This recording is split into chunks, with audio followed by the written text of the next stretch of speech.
Selamat malam pemirsa, Anda menyaksikan Top Report bersama saya Hamdal Akafi. Untuk menjaga stabilitas harga bahan pangan, khususnya jelang Lebaran, jadi tantangan tersendiri bagi pemerintahan Prabowo Gibran. Pemenan harga membuat bulan suci Ramadan serta Lebaran identik dengan meningkatnya beban kehidupan warga. Harga bahan makanan yang tinggi adalah realita yang membebani kehidupan rakyat jelata.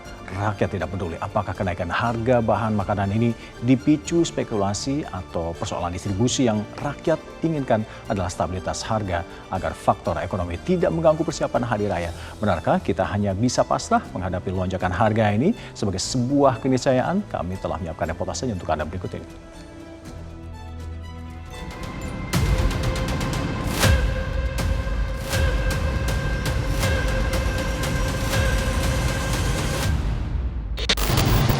Pada hari raya Imlek dan juga memasuki bulan suci Ramadan, sejumlah bahan pokok ini mulai terpantau mengalami kenaikan harga. Selengkapnya kita akan melihat apa saja bahan pokok yang kini terpantau harganya mulai merangkak naik dari pasar santai yang berada di Jakarta Selatan.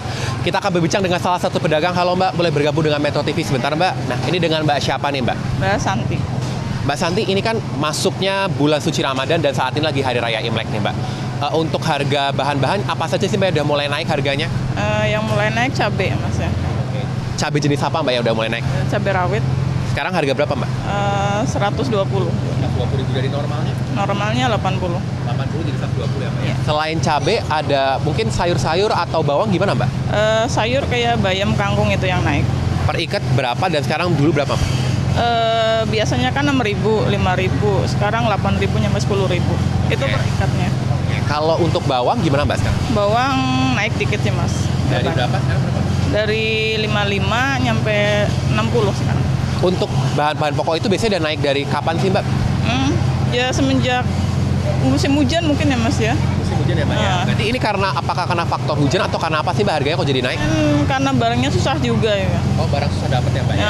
Jadi semuanya pada naik. Nah, kalau kayak gini memang biasanya tuh normal terjadi ya Mbak kalau mau puasa dan mungkin pas hari raya besar? Ya, tapi kalau emang puasa itu pada naik sih. Oke. Nah, kalau dari masyarakat sendiri gimana Mbak? Pada ngurangi pembelian nggak Mbak karena ini? Ya, orang cuma pada kaget ya.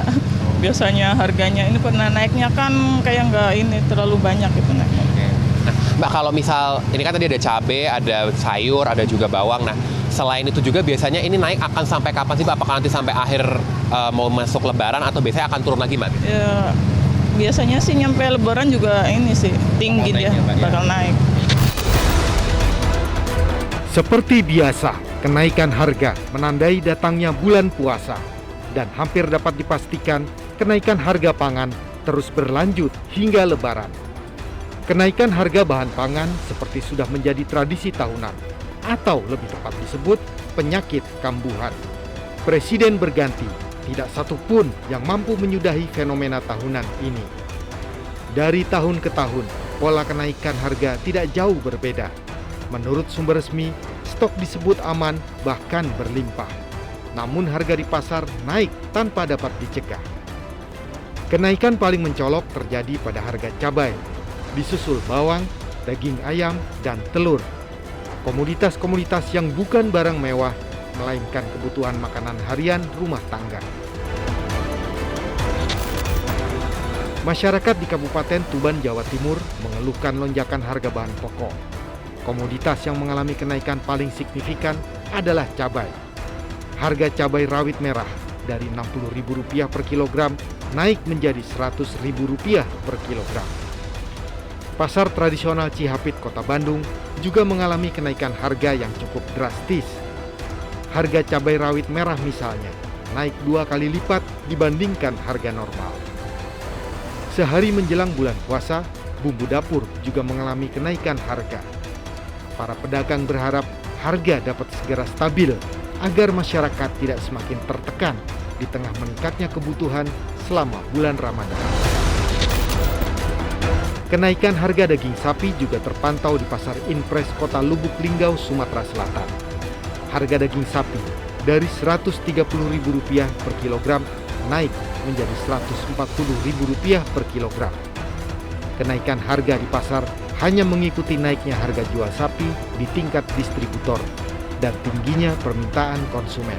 Harga daging berapa nih jelang Imlek dan Ramadan? Harga daging sekarang 140.000, ada kenaikan dari ya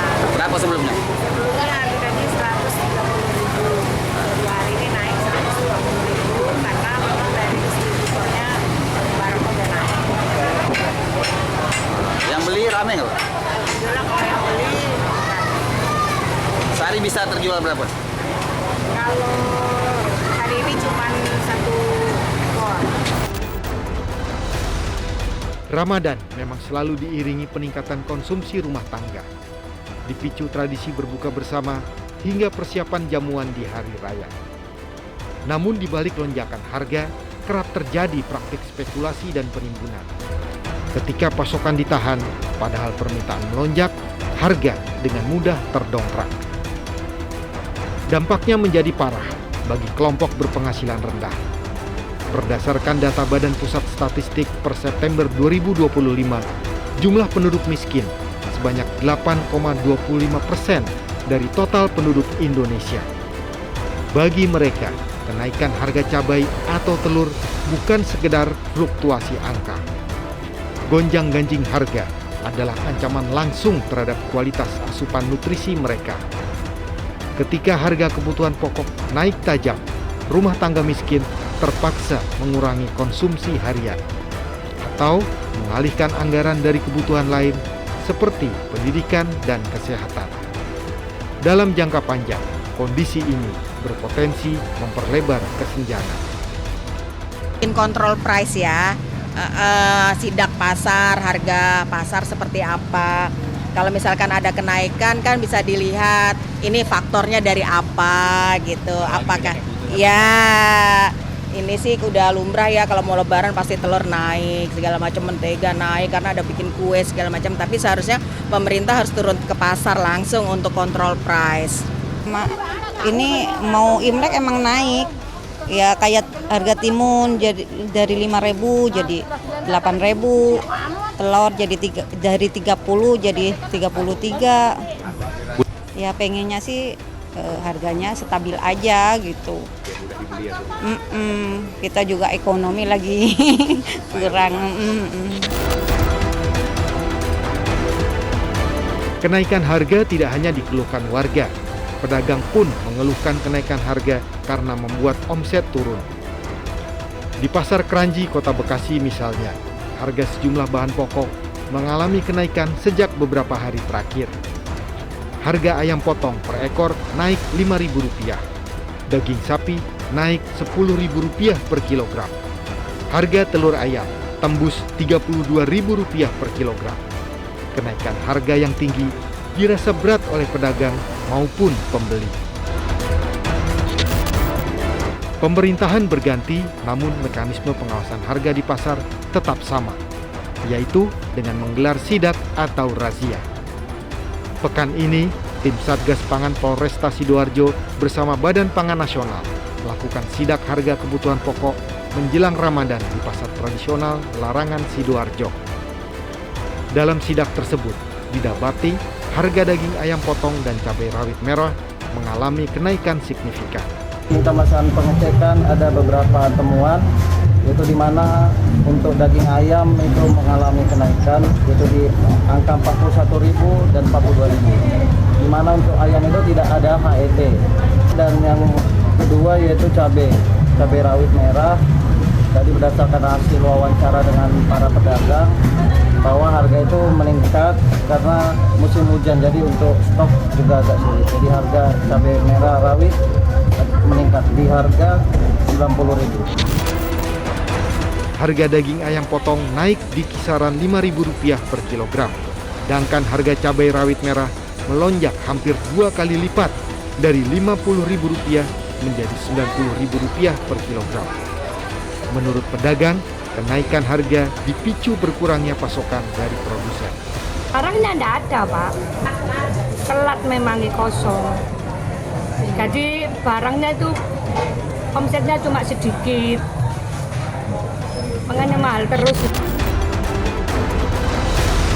Satgas Pangan Polda Metro Jaya juga melakukan pemantauan harga bahan pokok di Pasar Koja Baru, Jakarta Utara. Pengecekan ini dilakukan setiap hari selama Ramadan dan menjelang Hari Raya Idul Fitri. Pengecekan oleh Satgas ini dilaksanakan minimal 46 titik di wilayah hukum Polda Metro Jaya. Polda Metro Jaya akan turun langsung ke pasar tradisional maupun retail modern untuk memeriksa stok bahan pokok dan pangan serta menjaga keamanan dan mutu. Satgas ini berkaitan dengan teguran ya, ataupun langkah-langkah preventif, yang mana langkah-langkah preventif itu harusnya kita memberikan teguran, dan nanti kalau mereka masih setelah diberikan teguran hari ini, kita mengecek lagi kurang lebih 1 minggu dan mereka masih menjual dengan harga yang tidak sesuai, itu maka akan diajukan atau direkomendasikan untuk dicabut izinnya oleh DPM PTSP. Namun ada